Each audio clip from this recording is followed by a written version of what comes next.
They tell you peace is a treaty signed in some faraway hall. They tell you dignity comes in promises wrapped in paper and ink. But on the red soil of West Africa, where the sun burns the horizon and mothers pray over empty cooking pots, promises don't fill bellies. Fields do, schools do, and there is one man who understands this truth like the lines on his own palm. In the quiet heart of Oslo, Norway, on July 27, 2025, the world's eyes turned to a name few outside Africa had spoken with respect. Ibrahim Traore, interim president of Burkina Faso. When the Norwegian Nobel Committee read his name among the nominees for the 2025 Nobel Peace Prize, it wasn't just an announcement. It was a rupture in the old story of power. It was a challenge to every assumption about who gets to lead, who defines peace, and who is worthy of honor. He didn't come wrapped in the polish of elite schools or the smooth words of career diplomats.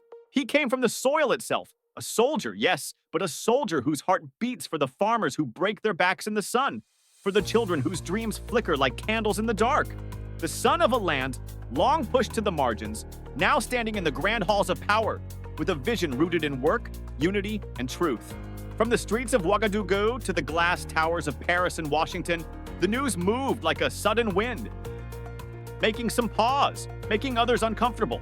In the minimalist chamber of the Nobel Institute, reporters leaned forward, pens ready, as the name Traore left the lips of the committee's chair. Diplomats shifted in their seats. History, it seemed, was leaning in to listen. Here was a man, not yet 40, from one of the poorest countries on earth, now listed alongside giants like Nelson Mandela and Martin Luther King Jr. His path, from a barefoot boy in a dusty village to a leader spoken of in the same breath as the icons of peace, wasn't paved with speeches and headlines. It was carved with conviction, action, and a stubborn refusal to give up on his people. This is the story of Ibrahim Traore, the farmer in uniform who turned battlefields into farmland, despair into dignity, and the struggle of a small nation into a light that even the most distant corners of the world could see. Ibrahim Traore was born in 1988 in a small, sun-scorched village of Burkina Faso, a landlocked country in the vast, restless Sahel. His childhood was not measured in birthdays or toys, but in the stubborn cracks of the earth, in nights without electricity, in the low growl of hunger that visits uninvited. But that's where his spirit was tempered. His parents were subsistence farmers, bending their backs to wrest life out of unforgiving soil. They gave him more than food. They gave him a code. His mother's calloused hands would rest on his shoulder as she told him, "The earth is our mother. Treat her with respect and she will feed you." That wasn't just advice, it was the foundation stone of his life. In a country where school is a luxury, the army became his door to opportunity. It wasn't the pursuit of rank or power that brought him there. It was the belief that service could be a form of salvation for himself and for a nation slipping into chaos. By his early 30s, he had earned the respect of both his men and his commanders. Known for fairness, feared only by those who betrayed their duty. But the higher he climbed, the clearer the rot became. Burkina Faso was bleeding. Al-Qaeda and ISIS-linked insurgents tore through the north and east, leaving over 2 million displaced. Villages emptied. The government under President Rochmar's Christian Kabore could neither stop the killing nor heal the deeper wounds of poverty and corruption. Foreign corporations took the best farmland, shipped the profits overseas, while local families starved. Foreign aid came with strings tied so tight it choked the very people it claimed to help. By September 2022, the breaking point was not just near, it was here. On September 29th, with a cadre of young officers, Traore staged a bloodless coup. Kabore was gone. Traore, at just 34, stood before the nation in a plain military uniform, no medals, no flourish, and said, "We did not come to rule. We came to rebuild." And he meant it. He didn't aim his fight at political rivals. He aimed it at hunger, at ignorance, at despair. His battlefield was not just the war-torn north, but every empty plate, every child studying under a tree without a roof, every clinic without medicine. His weapons were not guns, but schools, clinics, and seeds. Within months, reforms began to sweep the land like the first rains after a drought. His first great test was the insurgency. And instead of more blood, he chose a different war. Reconciliation. Over 12,000 former fighters were brought back into the fold through dialogue, job training, and resettlement. On May 4th, 2025, He went further, pardoning 100 militants and enrolling them in the Farmers of Peace program. It was more than a plan. It was a rebirth. Men who once stood at checkpoints now stood over irrigation pumps, their overalls stitched with the words Farmers of Peace. Terror attacks fell by 70%. In Kaya, a man named Musa Zongo, once a militant, and said, "I fought because I had nothing.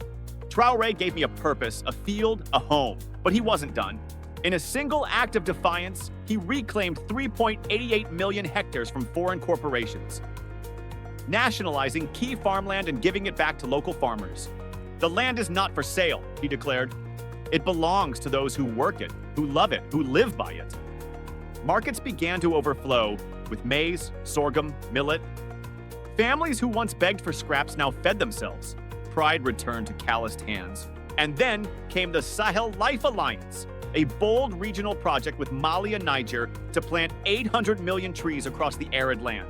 It wasn't just about climate, it was about dignity, jobs, unity. In Titawo, women who once walked miles for firewood now nurtured saplings. "We are planting seeds for a future where our children can breathe," Traore said. He cut government waste by 60%, pouring the savings into 2,400 new schools and 700 clinics in just 18 months. 95% of rural children now got free lunches from local farms. Attendance soared. Health improved. Hope returned. And through it all, he reminded the world, we are not building for awards. We are building for our people, for their dignity, for their future. July 1st, 2025, the Feast of All Saints. From the marble heart of the Vatican, a voice rose that few expected to speak his name. Pope Leo XIV, a man known for his fierce defense of the poor, looked into the crowd and said, "When I pray for peace, I see the face of a young soldier from Burkina Faso. He does not preach through laws or scriptures, but through the work of his hands and the compassion of his heart." For the first time in history, the Holy See formally endorsed a sitting African leader, and one who had risen through a military coup. It was an earthquake in the moral landscape. It reframed Traore's story not as a tale of power seized, but of purpose served. Rome reacted with both reverence and debate. In Paris, President Anne-Lucie Moreau, burdened by France's colonial past, admitted, "We may not agree with all his methods, but his results demand respect. He is writing a new chapter for Africa, one of action, not empty promises." In Washington, U.S., Secretary of State Janet R. Collins was more careful, calling his work an invitation to rethink what peace means in the 21st century. In Brazil, President Luiz G. Costa had no hesitation. Traore is the new Sankara, a farmer in uniform, planting hope where others sow division. Even in Moscow, the Russian president noted with rare candor, he builds not ideologies but systems, food, schools, belief. The Vatican's blessing elevated him from a regional leader to a global symbol. It forced the world to confront a question it had avoided. Can a man born of conflict become a force for moral renewal? In Ouagadougou, the news hit like a drumbeat under the stars. Tens of thousands filled the streets, lanterns swaying in the warm night air. Vendors sold hibiscus tea and roasted peanuts, while drums pounded rhythms older than the colonial statues still standing in the city squares. A banner stretched between two acacia trees read, "We no longer beg. Now the world listens." The celebration spilled beyond Burkina Faso. In Bamako and Niamey, young activists projected Traore's speeches onto public walls, chanting, "One Sahel, one dream." In Lagos, a student tweeted, "He didn't chase awards in Davos. He chased harvests in the fields. That's why this Nobel matters." In Johannesburg, university students held an art exhibit called Fields of Peace, honoring his agricultural revolution through paintings and poetry. Along the Nadinon River, former fighters worked shoulder to shoulder with villagers, tending maize fields instead of manning checkpoints. In the town of Dori, a mother named Isa Sawadogo summed up the change. "My son used to fear the night. Now he sleeps knowing there's school tomorrow and fields to tend." The nomination was more than an accolade. It was validation, proof that a nation dismissed as a footnote could write its own headline. Across the continent, in Accra and Kinshasa, youth collectives held forums on how his model of self-reliance could be adopted at home. The hashtag Ibrahim Nobel for Africa trended worldwide. A digital chorus demanding recognition for leaders who work the land instead of the lecture circuit. On July 28th, just one day after the Nobel announcement, leaders from Burkina Faso, Mali, and Niger stood together in Ouagadougou. Their joint declaration was defiant and hopeful. The triumph of a continent, not the glory of one man. They announced the creation of the Joint Civil Command of the Sahel, a new institution to coordinate food security, post-conflict resettlement, and rural health care. Even inside the African Union, once quick to shun governments born of coups, the conversation shifted. One commissioner whispered off-record, "We cannot judge leaders by how they rise to power. We must judge them by the roads, schools, and clinics they build." Traore's nomination was more than a personal milestone. It was a mirror held up to the world's double standards. For too long, Africa had been treated as a chessboard for foreign powers, its resources plundered, its people patronized. Traore flipped the board. He turned it into a canvas for self-determination. He rejected IMF loans that came with hidden chains. He nationalized food policy, so no child's hunger depended on the mood of an overseas donor. He banned foreign mining firms that stripped the land bare and left villages with nothing but dust. And here's the part that made even his critics pause. It worked. Terror attacks were down. Farm yields were up. Clinics stayed open. Children who once studied under trees now sat in classrooms with roofs. Neighbors once divided by ethnicity planted saplings side by side, each seedling tagged with two words: liberté, dignité. His rise forced an uncomfortable question. In a time of climate crisis, economic inequality, and geopolitical tension, is peace simply the absence of war? Or is it the daily presence of justice, opportunity, and self-reliance? From my desk as an analyst watching him move, it's clear Traore is not playing the old game. He's redefining it. He shows that power isn't in the size of your army or the weight of your gold reserves. It's in the hands of those who till the soil, teach the young, and heal the sick. Global reactions revealed a shifting reality. In France, President Anne-Lucie Moreau, heir to a colonial legacy she can't ignore, admitted his methods may unsettle us, but his achievements compel us to listen. In Washington, Secretary of State Janet R.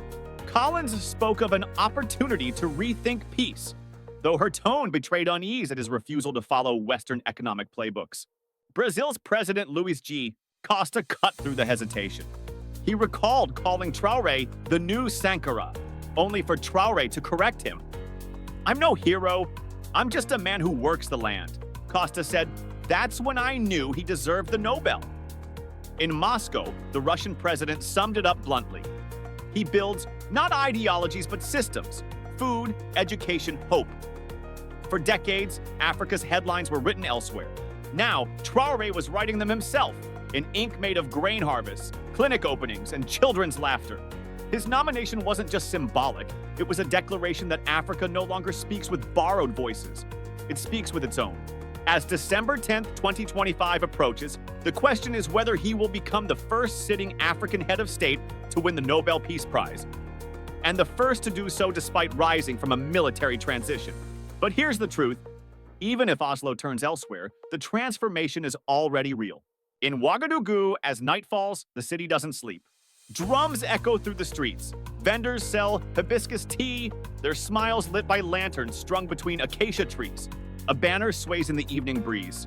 We no longer beg. Now the world comes to us. Across the Sahel, youth collectives project his speeches onto public walls. In Lagos, Accra, Kinshasa, students hold vigils, hashtags trending in a dozen languages. Whatever happens in Oslo, Ibrahim Traore has already won. In the hearts of his people, in the respect of a continent, and in the reluctant admiration of a world that can no longer pretend not to see him. His story ends, for now, on a note that feels less like a finale and more like the planting of a seed. Burkina Faso's streets are still alive with chants of his name. In Ouagadougou, the night air carries the rhythm of drums and the scent of roasted peanuts. Lanterns sway between acacia trees, and in their warm glow hangs a single message: we no longer beg. Now the world comes to us. Across the Sahel, youth collectives beam his words onto walls, their voices rising in unison. In Lagos, Accra, Kinshasa, students gather in candlelit circles, debating the kind of leadership their own nations deserve. Their message trends across the globe, a digital wave that refuses to break. And here's the thing, whatever decision is made in Oslo, it won't define Ibrahim Traore. The Nobel Prize would be an acknowledgement, but not the reason he fights. The true prize is already his. The trust of his people, the pride of a continent, and the shift in global conversation about what peace and dignity actually mean. From a barefoot boy in the Sahel to a man who reclaims land, feeds the hungry, and plants forests in a desert. His arc is more than political, it's elemental. He embodies a truth that resonates from the backroads of Alabama to the marketplaces of Bamako. Peace isn't signed in ballrooms, it's grown in fields. It's built in classrooms. It's kept alive in the daily work of a people who refuse to surrender. For too long, the world's narrative about Africa has been written from the outside in someone else's language. Traore's journey, win or lose in Oslo, has cracked